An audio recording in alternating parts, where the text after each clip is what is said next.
प्यारे विद्यार्थियों, आज हम अंतर्राष्ट्रीय राजनीति के एक बहुत ही महत्वपूर्ण शब्दावली की चर्चा करेंगे, अधिमिलन। अधिमिलन किसे कहा जाता है? बेटा, यह वह प्रक्रिया है जिसके अंतर्गत कोई देश अंतर्राष्ट्रीय संधि के अंतर्गत सम्मिलित होता है। अर्थात अंतर्राष्ट्रीय संधि होने के बाद में उस अंतर्राष्ट्रीय संधि में एक अधिमिलन धारा तय की जाती है और उस अधिमिलन धारा के तहत कोई अन्य देश उस अंतर्राष्ट्रीय संधि में सम्मिलित हो जाता है। जैसे कि 1912 के अंतर्गत अंतर्राष्ट्रीय अफीम संधि के अंतर्गत ये व्यवस्था की गई थी कि भाई कोई भी देश बाद में इस अंतर्राष्ट्रीय अफीम संधि में सम्मिलित हो सकता है। तो मूलतः इसका अभिप्राय ये होगा कि अधिमिलन वह प्रक्रिया है जिसके अंतर्गत कोई देश अंतर्राष्ट्रीय संधि के अंतर्गत बाद में सम्मिलित हो सकता है।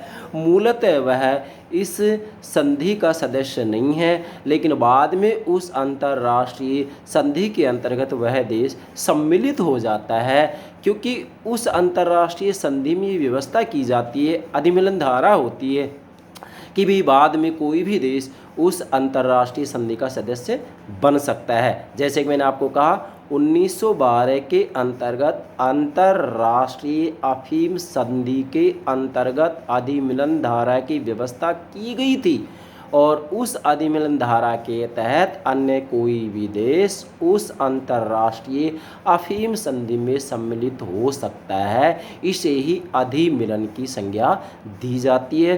तो अंतर्राष्ट्रीय राजनीति के विद्यार्थियों को, अंतर्राष्ट्रीय संबंध के विद्यार्थियों को इन शब्दावलियों की जानकारी होना अति आवश्यक है। तो मुझे पूरा विश्वास है आप अधिमिलन का भावार्थ अच्छे से समझ गए होंगे। मैं एक बार पुनः दोहरा रहा हूँ बेटा, अधिमिलन वह प्रक्रिया है जिसके अंतर्गत कोई देश अंतर्राष्ट्रीय संधि का सदस्य न होते हुए मूलतः उस अंतर्राष्ट्रीय संधि का सदस्य नहीं होता है, लेकिन बाद में उस अंतर्राष्ट्रीय संधि का सदस्य बन सकता है, क्योंकि उस अंतर्राष्ट्रीय संधि में एक अधिमिलन धारा होती है जिसके तहत बाद में अन्य देश उस संधि में सम्मिलित हो सकते हैं, है ना। जैसे मैंने आपको उदाहरण दिया, 1912 के अंतर्गत अंतर्राष्ट्रीय अफीम संधि में एक अधिमिलन धारा की व्यवस्था की गई थी, जिसके अंतर्गत बाद में कुछ अन्य देश इसके अंतर्गत सम्मिलित हुए। इसे ही अधिमिलन की संज्ञा दी जाती है। यस बेटा, okay, thank you very much.